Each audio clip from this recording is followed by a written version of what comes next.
Yeah, we want to make it a little plumb too, don't we? There, yeah, yeah. Yeah, Luke is suggesting that we have this tree a few inches I'm asking. higher. Yes, you're right on, though, but we need to be, If it's going to sink, I- then it's going to be too low. it's going to be too low. I think we need a little bit more soil now and bring this up just a little bit. And we want just topsoil on this, yes. What I've heard about the nurseries is that where they tag it, that's supposed to be north. I Could don't know be, how that's could what they're be. supposed to do. There. How do you know that nursery did that? That's the thing. That's supposed Yeah. to be the practice. Almost all growers will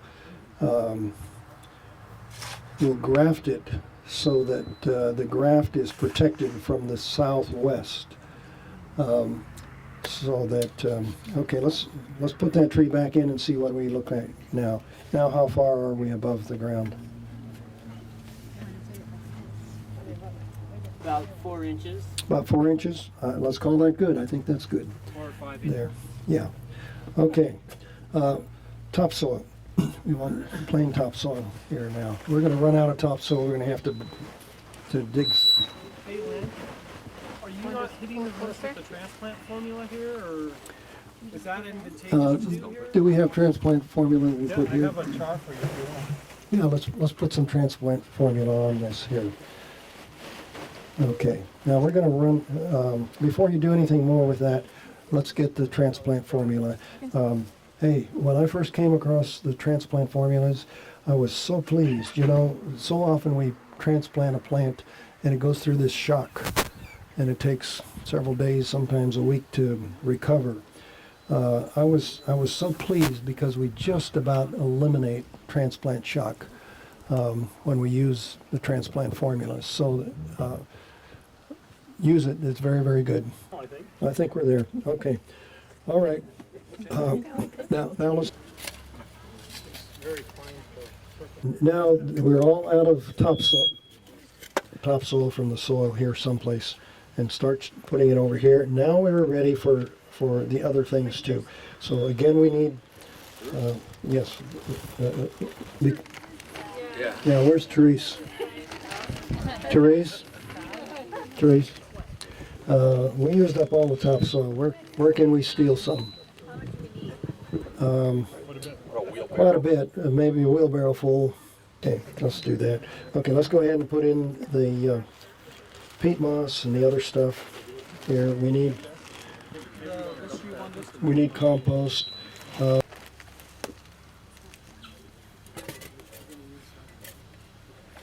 Compost, and Therese told me there's lots of earthworms in it. If you don't have earthworms in the soil naturally, oh yes, great. Okay, wonderful earthworms, yeah. If you don't have them in your soil, go see Therese and get some. Yeah. Go find the 4-year-old. Yeah, 4-year-old, okay. That's what they did yesterday. Okay, let's get some compost, yeah, and peat moss there. And let's have a good load of compost here too. Oh, you're gonna bring it. Yes. Boy, wonderful worms. They're buddies, they stick together.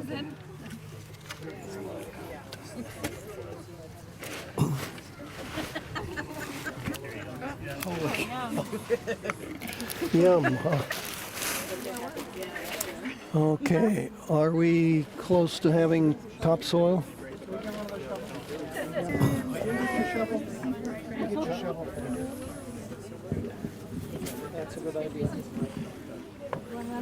Topsoil. We need topsoil now. We've got everything else that we need there. Why the earthworms? There are two types of earthworms. There are hundreds of types of earthworms, but there are two types in particular that we use in North America. One of the little red wiggler worms. They're also called barnyard worms. They only go down a few inches in the soil. They'll die out very quickly if they're not fed and watered. And then we have the night crawlers that go way down deep into the soil. Now the barnyard worms, the little red wigglers, they'll eat the manure from the goats and the chickens and whatever here. The night crawlers refuse to eat that stuff. But the night crawlers will go way down into the ground. Now, sometimes when we were putting in septic systems or deep foundations or whatever, I'd be 6, 7, 8 feet deep in the soil, and I'd find night crawlers down there. In California, because it gets so dry in the summertime, they'll go down there and they'll make a little ball and they kind of hibernate because it's comfortable. The temperature is good down there for them, and there's a little bit of moisture, and so they'll stay down there until the rains come again. But they will open up tunnels, paths in the ground that your roots can follow, that water can follow, that air can go in, and they'll do a wonderful job of tilling that soil far better than you and I can do there. So it's a great thing to do. And 6, 7 feet deep, we still had topsoil. Okay. Yes. So it's only that one- because it's the clay, the low organic matter, that you're not using it? There are less nutrients in it because it is the subsoil, but we're going to use it. But we're going to use it for a berm around here, okay? And we're on a little bit of a hill here, so we need more of a dam on the lower side, and then we're going to take this material. We're going to put more of this material here, the tree kit material here, and we're going to spread that all the way around in this circle because that little tree's roots are going to go out into this topsoil here. That's why I didn't want to take topsoil from here to put in there because we want it to go out there. Matter of fact, Cammie, why don't you take some of this and start putting it in a circle that is a good 10 feet in diameter. Yeah, don't put it in there, but put it all the way around the side here. Question? What if you Yes. have, we only have a little bit of topsoil and then it's all sand. Okay. Can you still, do this in all that sand? All right, so we've got a little bit of topsoil and then lots of sand there. I often will steal topsoil from elsewhere. See, it's topsoil because it's got organic matter in it, it's got life in it, and this stuff I'm standing on has almost no life in it. We want life in this soil here. Okay, now we're getting the topsoil. Let's put more compost in now around that. Okay, let's get the compost going there. And Cammie, you can put a little bit of this now around that tree, right there. That's beautiful. That's beautiful compost. I'm glad to see that. There. More on the outside? Yes. We're going to use. So Yes. this mix you have here is it's a so to speak, a one-time application when you plant in the future. This is a one-time application, yes, Rick.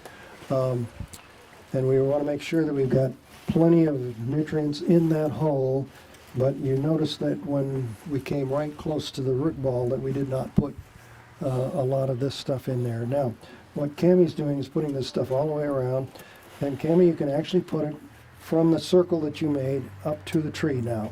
You can put it in that whole area there. Now, Rick, that doesn't mean we don't need to feed this tree. That tree needs to eat next year and the year after and so forth.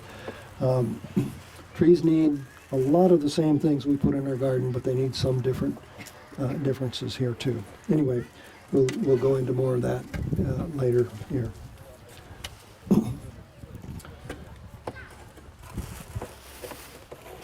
Okay, do we have our tamper downer? Can we have him come up? Camper! He's on break. There you go.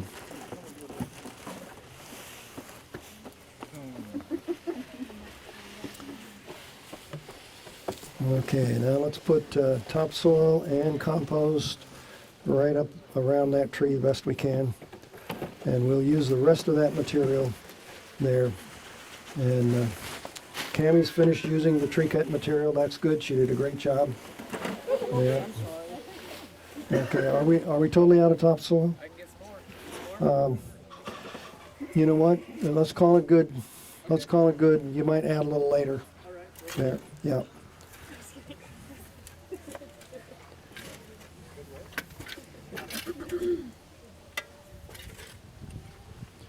Okay. Now we just need to tamp that down a little bit, but try to, let's not tamp it down because we're going to have a watering problem here. Okay.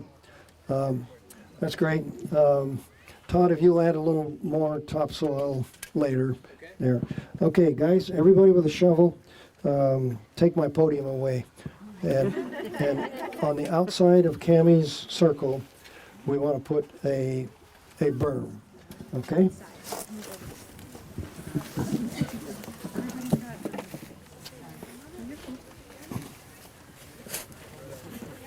On the outside or on the inside? Oh, the outside.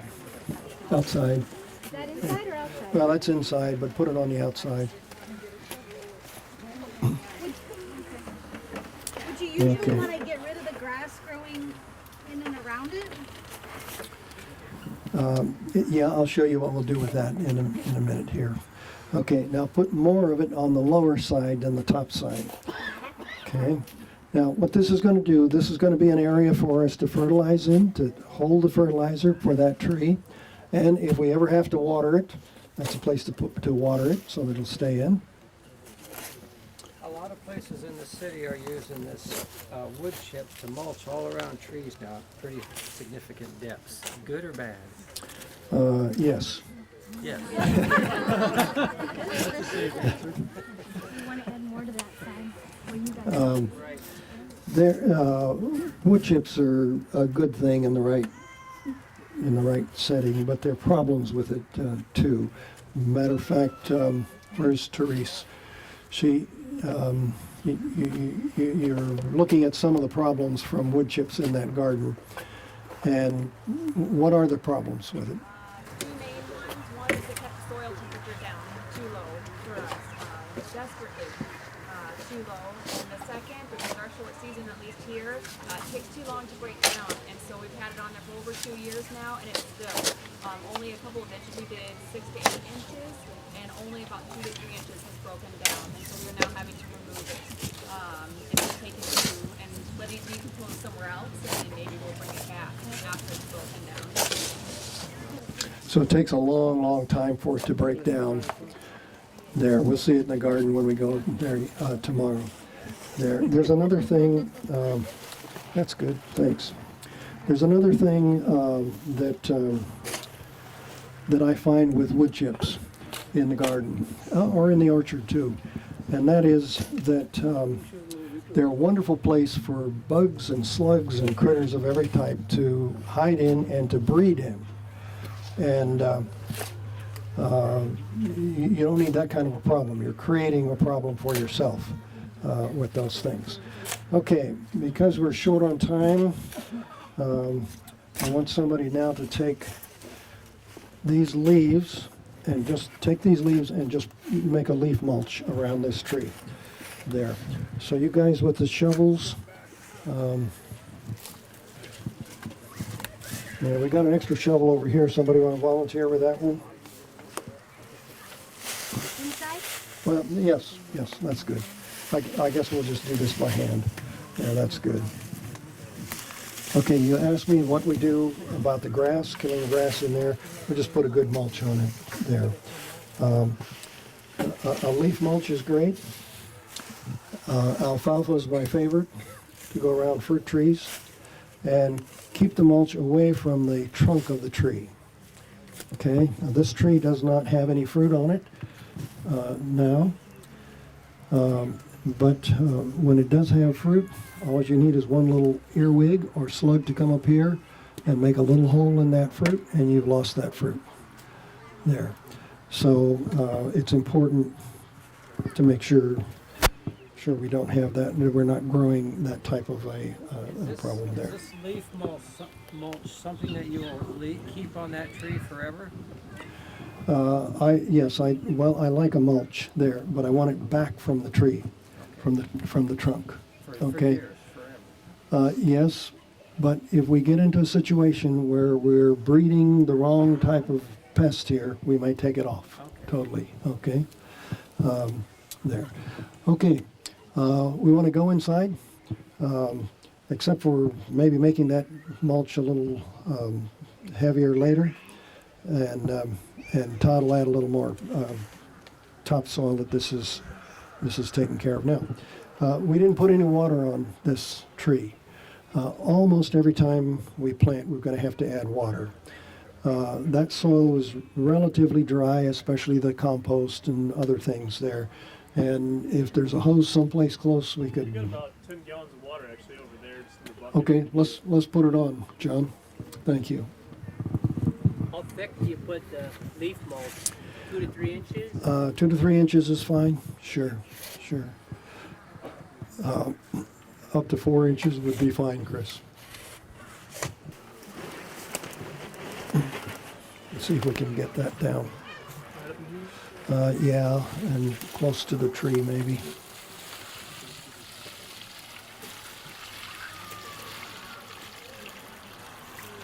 That's good. We'll take the top inch or two off and put the leaves on so the grass don't come through. That would be fine. Yeah. Probably about 30 gallons of water because of because we want it to soak into that root zone. We want to make sure that tree has adequate water there. That wasn't adequate water what we put on yet there. Okay, thank you very much. Let's go inside and we'll finish up there. Okay, fencing, trellising, watering, and planting. All right, we already said that if you don't fence the critters out, you're just growing critters, you're not growing vegetables there. So deer-proof fencing. Now there are lots of different ways to put up a fence, lots of different fencing materials there.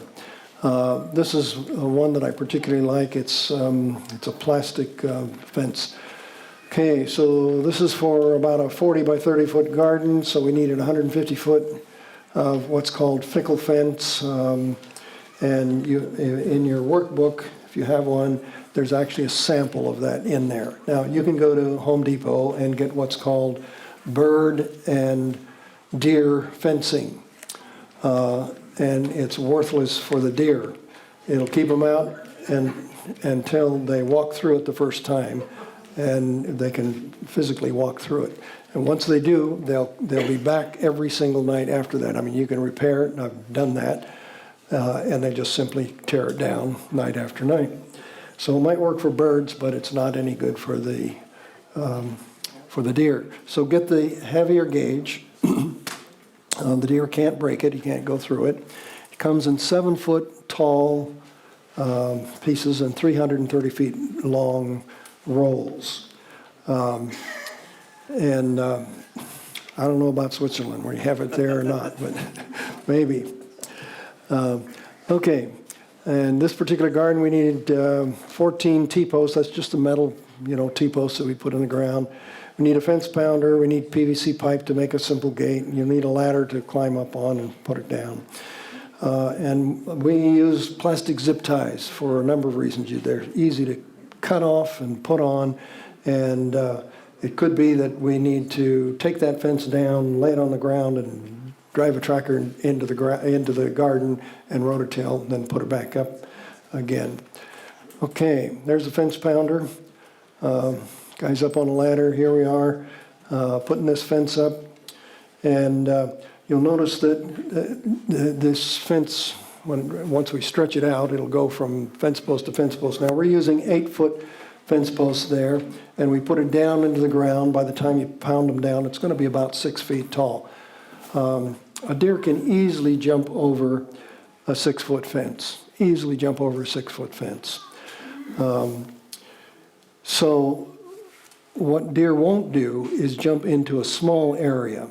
So there are lots of gardens that I see where we have only 4 foot fences, but maybe the garden is 10 feet by 20 feet. The deer won't jump into that small area. So if you're fencing 5 acres or a bigger garden, then on the inside of the fence, put a row of trellises or berry plants or grapes or something in there, but put it within that first 8-10 feet so that the deer will not jump into that area. He will not jump in. They won't jump into that small area there. Okay, now you can see my beautiful